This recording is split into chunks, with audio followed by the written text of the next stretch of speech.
No mês de novembro, a Câmara Municipal de Jacareí recebeu uma audiência pública para discutir o Plano Plurianual, que corresponde às metas e objetivos fiscais para os próximos 4 anos do município.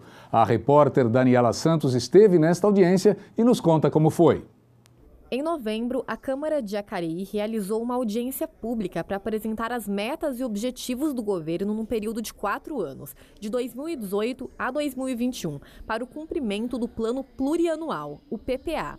O plano faz parte da Comissão Permanente de Finanças e Orçamento do Legislativo. Os assuntos destacados foram a construção de novas unidades básicas de saúde, a ampliação de leitos nas unidades de terapia intensiva, com apoio de recursos dos governos federal e estadual, além de questões de segurança, com a implantação do Centro de Operações Integradas na cidade e a melhoria na mobilidade urbana.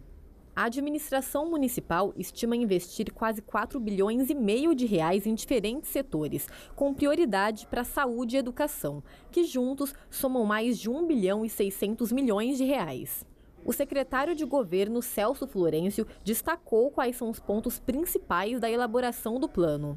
Diante de todo esse quadro que a gente montou de demandas, a gente fez uma questão de projeções de receita, baseado em índices econômicos, de projeção de crescimento da economia, de crescimento da receita, e assim a gente consegue, a partir de uma projeção de receita, ver o quanto que pode ser executado de todas essas demandas apresentadas.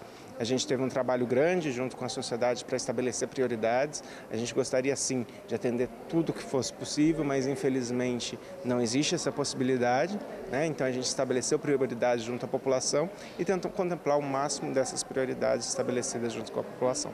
O vereador e presidente da Comissão Permanente de Finanças e Orçamento, Rodrigo Salomão, indica os caminhos para a população tirar dúvidas e adquirir mais informações sobre o plano. Isso daí provavelmente vai ser disponibilizado pelos sites da Prefeitura. Nós mesmos, no nosso gabinete, a gente estará colocando nas nossas páginas do Facebook para estar informando, orientando a população. Mas acho que Jacareí tende muito a crescer nos próximos 4 anos.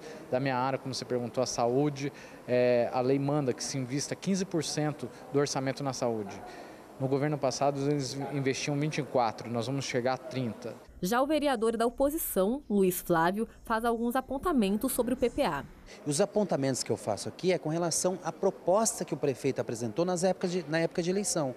E uma delas previu o quê? UBSs 24 horas no município. E isso não consta no PPA, ou seja, houve a desistência de fazer essas UBSs que eu julgo como importante em algumas regiões da nossa cidade. Outra questão também que eu vejo como importantíssima é com relação à mobilidade urbana.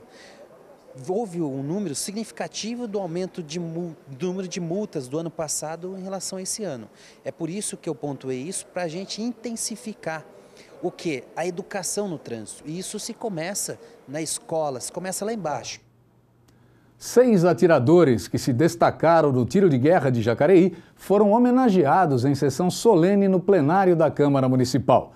A solenidade foi na noite da sexta-feira, dia 10 de novembro, e teve transmissão ao vivo pela TV Câmara. Mas nós gravamos tudo para você. Veja a reportagem.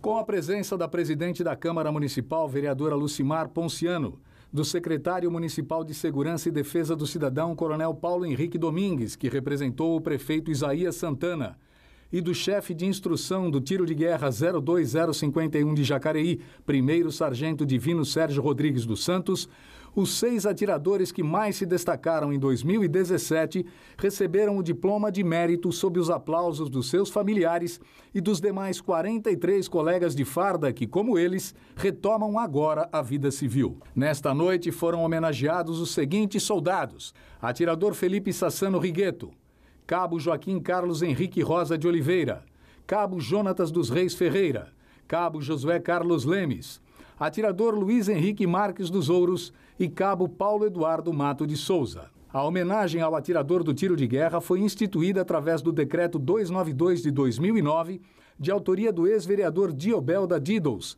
Sempre ocorre no mês de novembro e sempre homenageia 6 soldados. A escolha dos nomes é feita pelo próprio Comando Militar. Os 49 se destacaram, mas assim, você precisa separar 6. Então o critério que a gente utilizou ali era os 6 que tinha mais observações positivas. né? Mais desprendimento, iniciativa, mas todos eles hoje, eu posso dizer para você que estão sendo homenageados aqui, porque a turma é diferenciada. Não bastasse o fato deles estarem há 8 meses, quase um ano praticamente, tendo noções de cidadania, tendo bons exemplos, cultivando símbolos nacionais, isso já seria ótimo nesse período. O mais importante é que essas raízes que estão sendo plantadas, essas sementes, aliás, vão dar raízes de melhores cidadãos. Cidadãos que vão estar contribuindo para a manutenção da paz, para os bons exemplos da nossa cidade. Então temos grandes ganhos com a presença do tiro de guerra na nossa cidade, contribuindo com boas ações, bons exemplos e formando melhores cidadãos. Os homenageados, compreensivelmente, eram só alegria. Feliz? Muito, muito feliz. O que representou isso para você? Olha, representa muita coisa para mim, principalmente quando eu lembro de tudo que eu já passei esse ano, de tudo que eu pensava no TG antes de entrar e o que eu penso agora, como mudou minha mente, como mudou muito meu estilo de vida, como mudou basicamente tudo, o que eu sou hoje, né? Então representa uma coisa que é até difícil de explicar, sabe? Mas representa muita coisa para mim. Essa é uma lição que se leva para a vida, tudo isso que se aprendeu durante esse ano? Tudo isso que foi passado hoje e muito mais que não foi trazido para cá. Nos bastidores ali acontece muito mais coisas e, assim, hoje foi só um resumo do nosso ano. E foi um ano incrível que vai ser lembrado para o resto da vida. E não é para motivo de guerra, é para manter a cultura da paz. Você vê que esses meninos entraram de uma certa forma e saíram de uma outra, com uma visão de solidariedade, uma visão mais humana, um olhar diferenciado, um amor pela pátria. Faço isso quando eles cantam os hinos, né? O hino nacional brasileiro, como cantou a Canção do Exército hoje, o hino de Jacareí.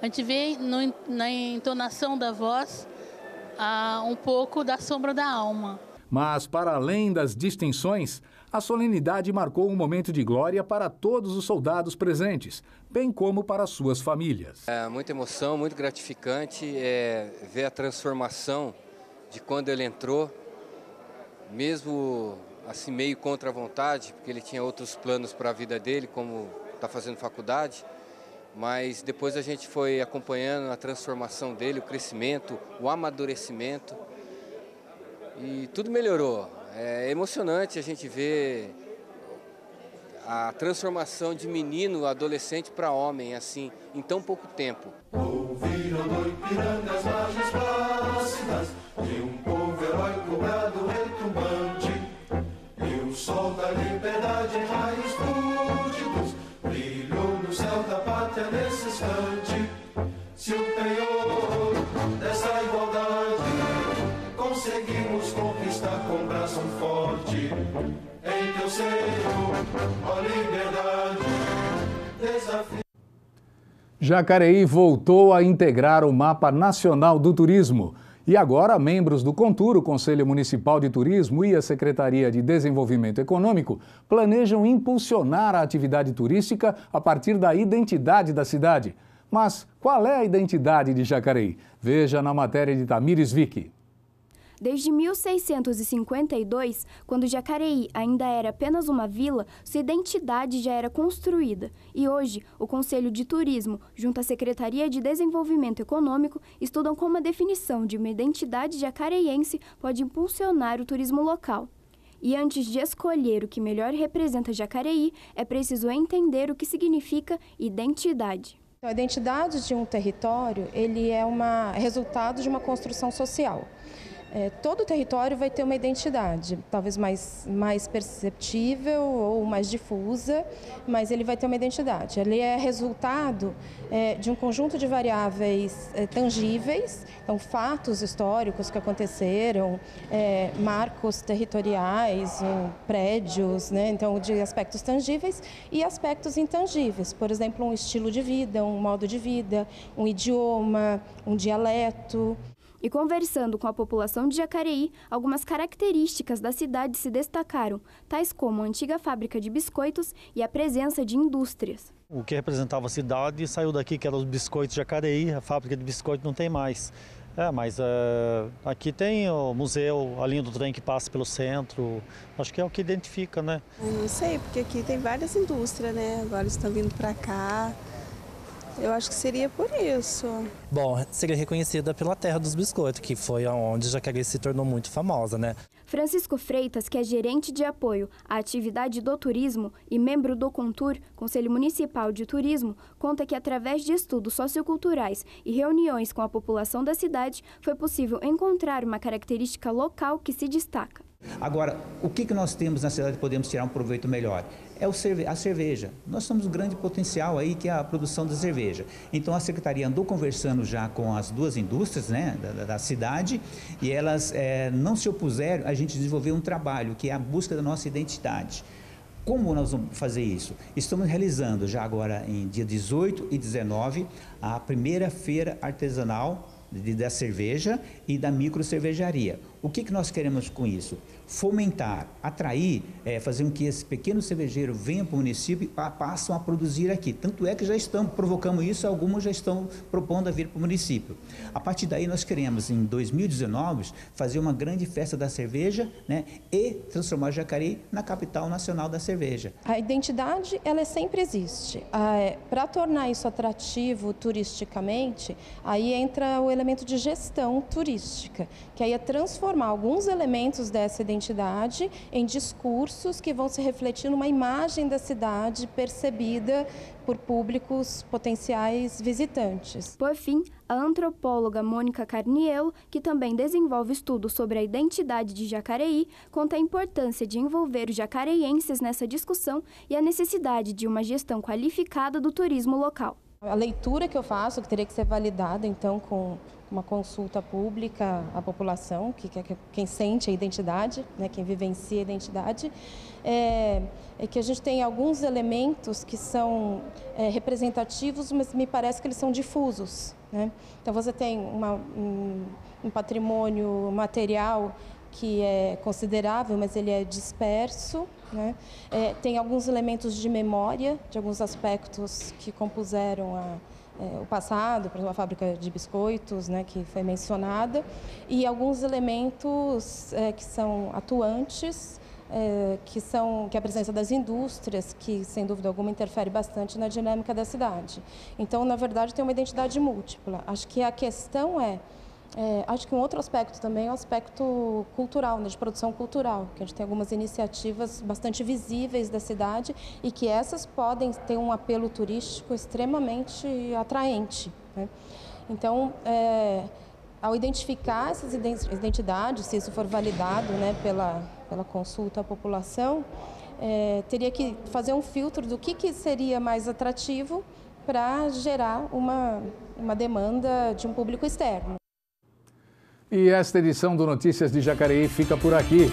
Reveja todas as reportagens em nosso canal do YouTube, youtube.com/TV Câmara Jacareí, e curta também a nossa página no Facebook, facebook.com/TV Câmara Jacareí. Continue prestigiando a nossa programação e nos vemos na próxima semana. Até lá!